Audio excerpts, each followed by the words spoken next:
One time at a party in college, my friend Will introduced me to this girl he had just started dating, Katherine. Within 10 minutes, I started harassing them and saying I was going to be best man at their wedding. And as they continued going out, which I had no idea was going to happen at the time, I continued saying it for 10 whole years. And when it finally became time for them to get married, guess who got the job? Not me.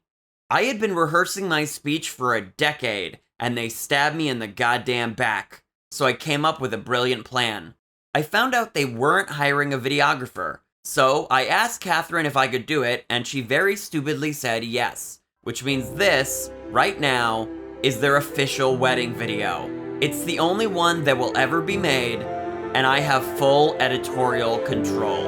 Wait, is this a video? I feel like it is. Oh, okay. This is gonna end up on the internet. You betcha. Now, this was my first time shooting a wedding video. From a cinematography perspective, I really blew it.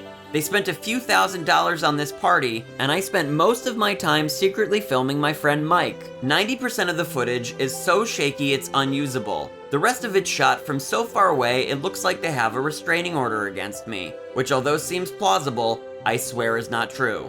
But because of this stalker-esque visual motif I was going with, the microphone was so far away you can't even really hear their vows.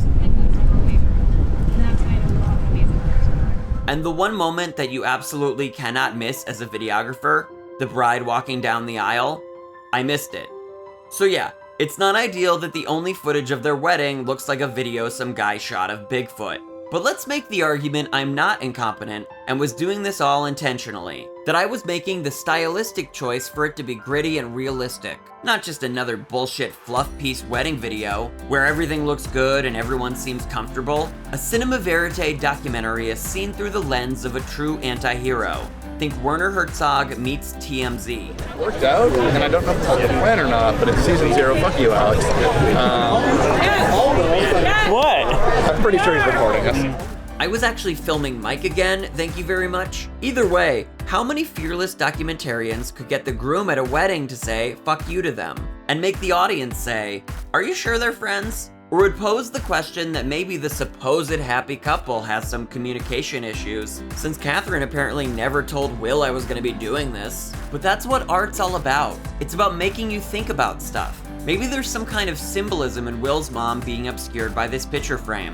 Maybe I was critiquing the notion that all of the focus needs to be on the maid of honor. Maybe by having this shot be blown out, I was trying to shed some light on the fact that Will's very brazenly dancing with another woman. Or maybe I'm just world's worst cameraman. But who cares? That's not why anyone watches my videos. They're here because I write good, and I can't help but think my skills would have been better put to use, I don't know, giving a best man speech. So why did John get to speak and I didn't? I think we all know the answer to that question. Why? Because I would have said something fucking interesting?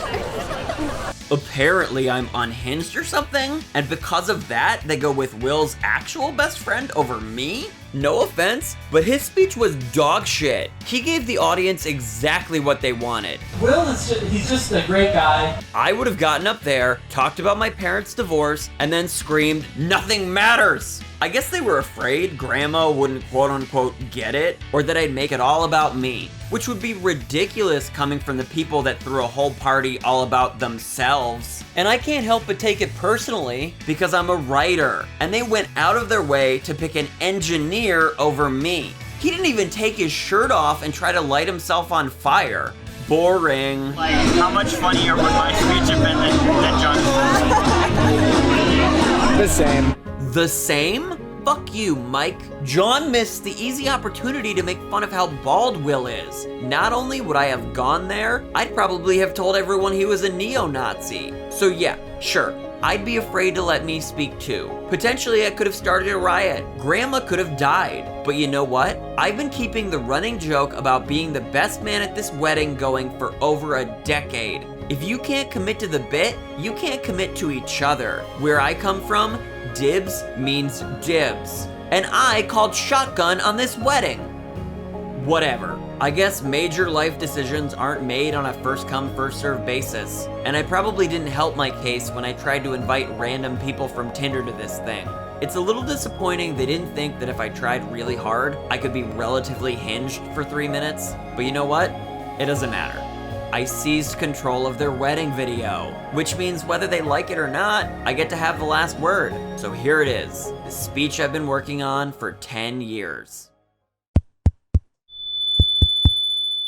Hello everybody. My name is Alex. I'm Will and Katherine's friend from back when Will still had hair. So yeah, the very first time I saw them together, I thought they were so perfect for each other, I made them promise me I'd be best man at their wedding. I'm so happy they followed through on that promise. So here's the story. In college, I was going out with this girl, and I planned this date where I made her lasagna and then set up this romantic dinner on my roof. The problem was that it was the middle of February, and I accidentally locked the door behind us. So I called Will, who didn't pick up. He doesn't really answer my calls. So then I called Will's roommate and told him to get Will and Katherine to rescue me. He said they were sleeping, but that he could do it. And I said, no, not you. Wake them up. We can wait. Because I wanted to introduce her to them. And when we all got inside, we hung out and ate lasagna, and they tried their best to make me look good. That girl from the roof? She's now my wife.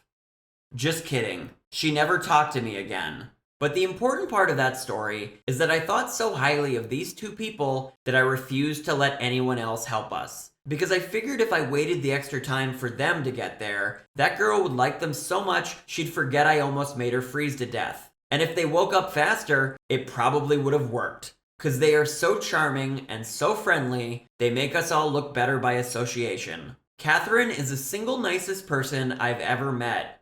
And Will? I love that sweet, bald man. I have no idea why. He's kind of boring. But I'm kind of a jackass, so maybe those two things balance each other out. And I'm lucky I was placed in the room down the hall from him in freshman year, so he had pretty much no choice but to be friends with me. And I'm even luckier he found a girlfriend that didn't say, "You shouldn't be friends with that guy," and then was dumb enough to become my friend too, because they're really great, and are able to understand that publicly embarrassing someone is my way of showing them that I care. I mean, it's pretty obnoxious to go up to a couple at a party that just started dating and demand to be the best man at their wedding. It's the kind of joke that can make things pretty awkward. But I think in the back of my head, I knew I wasn't completely joking. Because if you saw them at that party, you'd know that they were perfect for each other. You'd know that they were going to get married. And you'd know you'd want to be the guy to give a speech about how great they are. We live a lot farther away from each other now than we did in college. But still, I'm pretty sure that if I got stuck on a roof with a girl again, I'd refuse to leave until they flew out. So let's raise our glasses to Will and Katherine. I think I speak for everyone when I say that we're all so glad you're able to put up with us.